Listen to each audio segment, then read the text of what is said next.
Finding your perfect market. How to identify and attract the right clients. Have you ever felt like you're shouting into the void, hello, hello, offering an incredible service, but struggling to attract the right clients? So here's the truth. If you try to market to everyone, you end up reaching no one. The secret, finding the right market, the people who are they are the ones that need what you offer. And guess what? They're willing to pay for it. So in today's episode, we're going to be breaking down exactly how to identify the perfect market for your business, segment that market to find your most profitable clients, and position yourself as the go-to expert in your niche. So let's dive in. But before I do, my name is Tracey. Hello from Flourish Connections. And I talk about mindset, business tips and advice for starting up your business. There is a whole host of episodes that I have put together to help your business. And like I say, I've also covered mindset as well. So please check out my other episodes. That would be marvelous. But now let's dive in, shall we? So why choosing the right market matters. So imagine you're a travel agent. Who's your market? You might say, anyone who wants to travel. But here's the problem.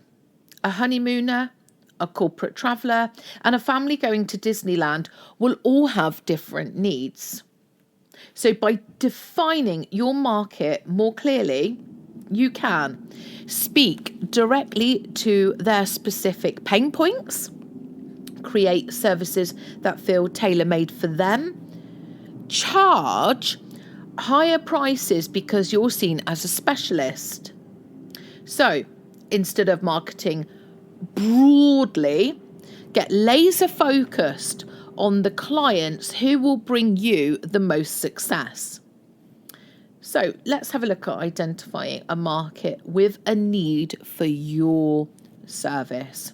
It's time to get specific.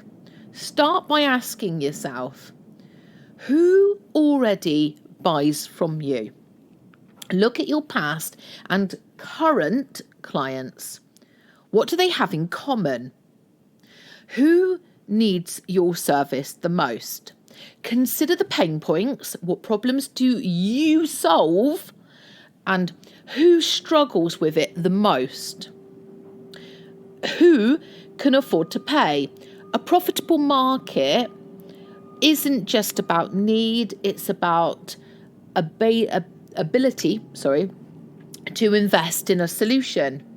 So let's take a personal trainer, shall we? A personal trainer could work with anyone who wants, to get fit. But instead of targeting everyone, they could say focus on busy professionals who want quick and effective workouts. So they only say have in the mornings or in the evenings. New mums looking to regain confidence and strength. Athletes training for a specific goal. Can you see the big differences there? They're huge. Each of these groups has a unique set of needs, and the trainer can tailor their services to provide exactly what they're looking for. So write down the shared characteristics of your ideal market. Think about the demographics, age, gender, location, the psychographics, values, interests, lifestyle, the buying behaviour. What services do they already invest in? Market segmentation, narrowing your focus for maximum impact. Once you've identified your broader market, it's time to segment it to find the most profitable opportunities. So why segment your market?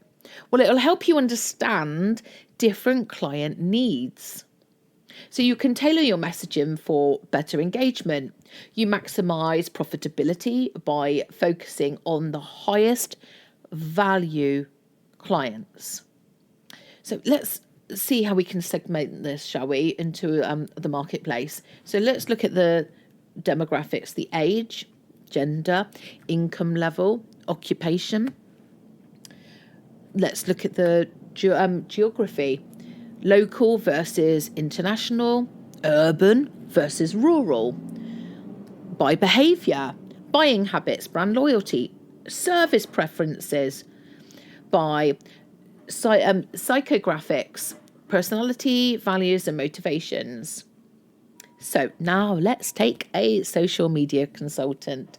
Instead of working with small businesses, they could niche down into coaches and consultants looking to build a personal brand, e-commerce brands that need better online engagement, local businesses wanting to attract foot traffic.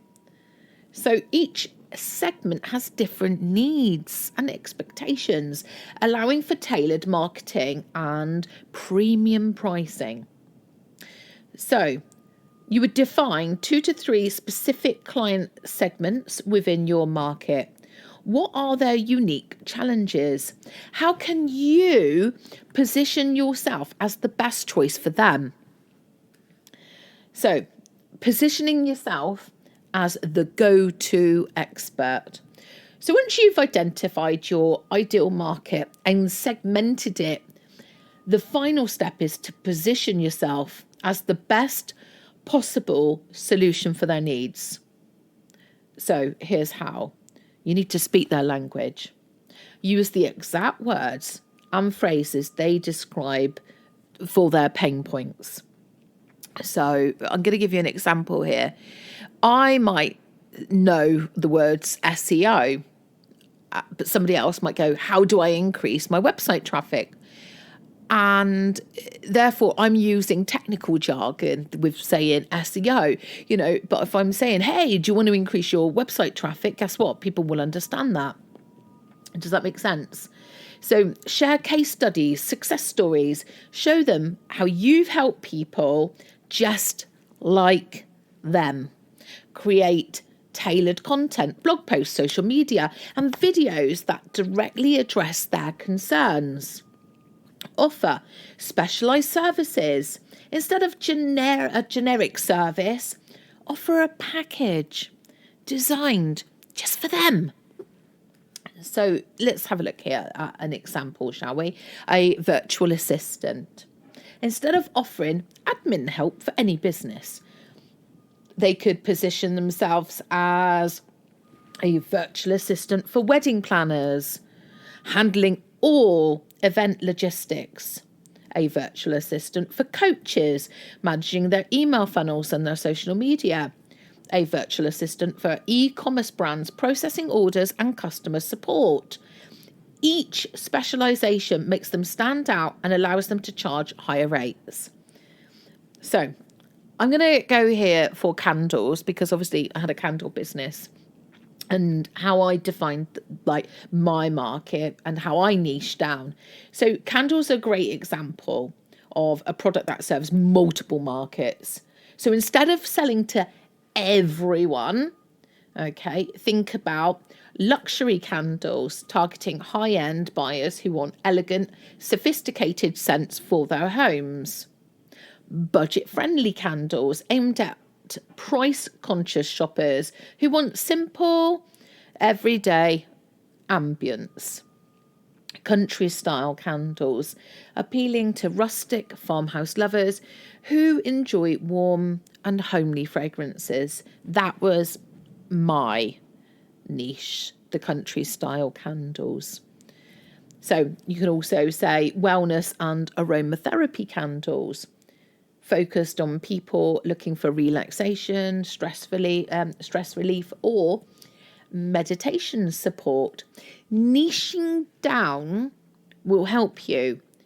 If your market is country style people, then your branding, your packaging, and your messaging should reflect that. Natural materials, earthy scents, rustic design elements, all of that. So it's all about positioning yourself. So think about this statement, okay? Probably best if you write this down. And it's, I help, and in here you would put the client, okay? So I help whoever achieve, and here you would then put their specific result in that bit by providing, again, you would then put specific service or product. So I help blah, achieve blah by providing blah. Okay, does that make sense? I used a few blahs there. So hopefully that makes sense. So success comes from clarity, basically. If you could take one thing from today's episode, let it be this. Success in business doesn't come from trying to serve everyone. It comes from knowing exactly who you help, how you help them, and why they should choose you. So take this time to identify, segment, position yourself in the right market, because when you do, attracting high value clients becomes effortless. So I do hope you enjoyed today's episode and it gives you clarity and that it will help you refine your market. I hope you found this helpful.